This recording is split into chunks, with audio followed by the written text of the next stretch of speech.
Bienvenidos amigos y amigas a una nueva emisión de nuestro programa 360 grados, una mirada global. Y hablo de una mirada global porque queremos aquí en Segundo Paso Cono Sur abarcar aquellas áreas del mundo o aquellos hechos noticiosos, procesos de la política internacional que en general no están en las parrillas programáticas. Por eso queremos empezar hoy con la hipocresía e irnos a este símil de la guerra en Europa Oriental, allí en Ucrania, con relación a otras guerras, otros conflictos, otras agresiones, otras colonizaciones, otros procesos que se dan en el plano internacional. Porque los medios que no somos parte del circuito de desinformación y manipulación, solemos preguntarnos ¿por qué las operaciones militares rusas que se están llevando a cabo en Ucrania bajo la idea de la desnazificación y la desmilitarización violan el derecho internacional? ¿Por qué Estados Unidos y Europa lo califican así y se suman en forma entusiasta a naciones latinoamericanas, por ejemplo? ¿Por qué son calificadas como violatorias del derecho internacional mientras que los ataques militares israelíes, los ataques sionistas en la Franja de Gaza, los ataques contra Siria, contra el Líbano, la expansión de los asentamientos ilegales con colonos extranjeros en territorio palestino y Cisjordania y la práctica del apartheid en Al-Quds, en Jerusalén, no lo es? ¿Por qué? ¿Por qué Estados Unidos y Europa imponen sanciones integrales a Rusia? Incluso los gatos y los perros, recordemos, no se han salvado de la política de máxima presión y de sanciones, embargo y bloqueo y castigos contra el deporte ruso, contra la política, los militares, los bancos.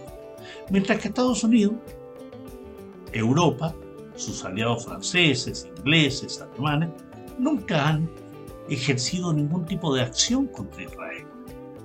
¿Por qué? ¿Es acaso la sangre palestina una sangre que no vale la pena defender para aquellos occidentales que se llenan la boca de defensa de los derechos humanos y la democracia? Y más bien la humanidad se clasifica según la raza, según el color, si eres negro, árabe, latino, si eres musulmán o no. Claro, Ucrania es un país de Europa Oriental, blancos, a diferencia de los árabes sirios, libaneses, palestinos, o los negros de Mali, del Congo, o los pueblos de religión que abrazan el Islam. Los chinos, por ejemplo, a través de sus canales de comunicación, han señalado que desde el comienzo del conflicto ruso-ucraniano, los ojos de todo el mundo se han vuelto hacia Ucrania. Prenden velas, prenden luces en los hitos monumentales, se prestan de inmediato asistencia humanitaria, se entregan armas, misiles Stinger, por ejemplo, abordan el problema de los refugiados por millones. No hay problema, vengan los ucranianos. Y al mismo tiempo Estados Unidos y Europa recurren a las sanciones contra Rusia, pero no contra el sionismo. La cobertura mediática occidental de la situación en Ucrania dura 24 horas, los 7 días de la semana. Pero cuando Palestina es sometida a las agresiones de la ocupación israelí, del proceso agresivo, ocupante, colonizador, los países occidentales no toman las mismas posiciones. Lo que está revelando la operación militar rusa en Ucrania está develando, desnudando la hipocresía occidental y el doble rasero de un occidente que aplica contra unos o a favor de unos una política de protección, mientras contra otros, palestinos, saharauis, sirios, iraquíes, libaneses, aplica simplemente el olvido, el sometimiento al sionismo, mientras con relación a Ucrania practica la hipocresía llorona y lastimera por un país europeo, mientras se desprecia a negros, árabes, pobres y musulmanes. es la hipocresía total. Nos vamos de esa zona de Europa, con referencias a Asia Occidental, hacia el continente americano, hacia Perú. El hermano pueblo del Perú, esta nación sudamericana, que está sufriendo nuevamente un proceso de desestabilización. El día 28 de marzo pasado, los transportistas de carga, que suelen ser una fuerza social, sindicalista y gremial bastante conservadora, golpista y desestabilizadora, iniciaron un paro nacional bloqueando algunas de las principales carreteras peruanas en protestas por el alza del precio de los combustibles. Lo han hecho en Chile también, a pesar de todos los beneficios que tienen en función de la labor que realizan. Y allí, ese 28 de marzo, comenzó el periplo de desestabilización contra el gobierno del presidente peruano, el maestro Pedro Castillo, a quien no han dejado gobernar un día tranquilo, bajo una campaña sucia, artera, golpista, orquestada por la derecha peruana, el empresariado, los medios de desinformación, como el diario El Comercio, por ejemplo, que llama descaradamente a dar un golpe de Estado. Todos ellos, medios de desinformación, empresariado, la casta política de la derecha, pero también de una izquierda perdida en el Perú, se la juegan por el retorno de la desestabilización algunos, el fujirismo otros, en este caso de la mano de la hija del agonizante ex dictador Alberto Fujimori, con su hija, la ex candidata presidencial Keiko Fujimori.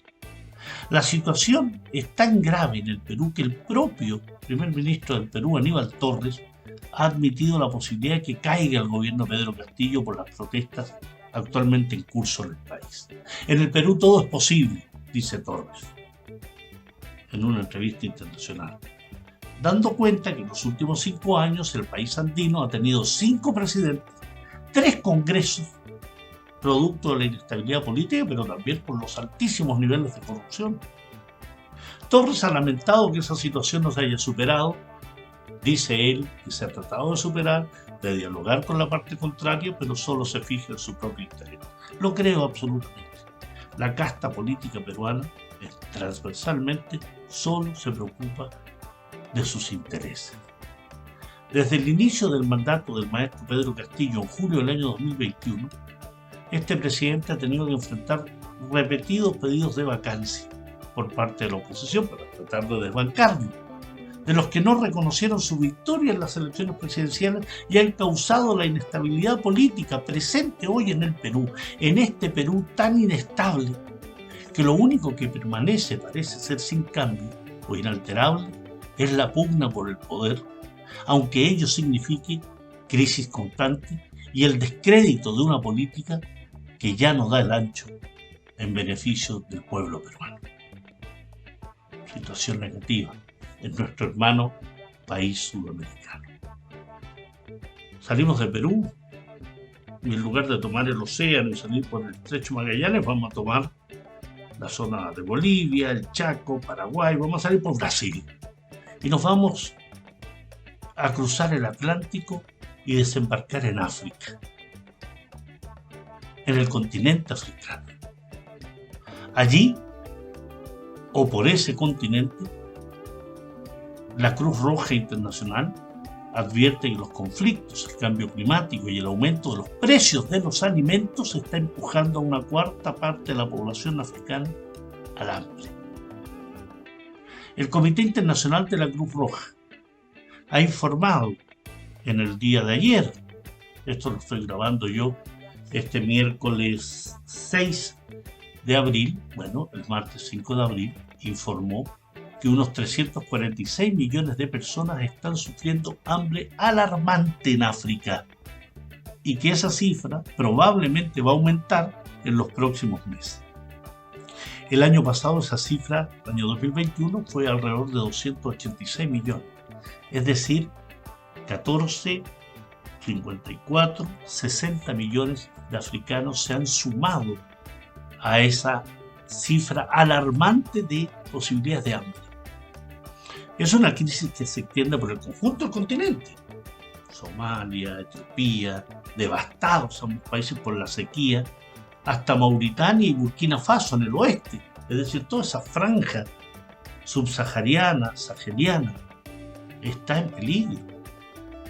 El jefe de operaciones globales del Comité Internacional de la Cruz Roja, Dominique Steinhardt, destacó que la situación de inseguridad alimentaria, que es el concepto sociológico que se le da, inseguridad alimentaria aguda en muchos de los países en los que está trabajando el organismo, ha develado, ha denunciado que además de desnutrición, que ha puesto en peligro la vida de los niños allí, lo que se ha generado es que millones de familias están pasando hambre y los niños mueren a causa de la desnutrición, pero también los adultos, los viejos, están sufriendo enormes carencias alimenticias. Mientras tanto, en África continúan las guerras en muchas partes del continente, la venta de armas por parte del occidente, el robo de sus riquezas y recursos naturales. África muere de hambre mientras los países más ricos se llenan los bolsillos con las riquezas que podrían ocuparse precisamente para que esos 346 millones de africanos no estuvieran sufriendo carencia. Pero bueno, dirán algunos cínicamente, así es la vida. La vida no es así. Algunos quieren que la vida sea así. Amigos, amigas, nos encontramos la próxima semana aquí en Segundo Paso Cono Sur en 360 grados, una mirada global.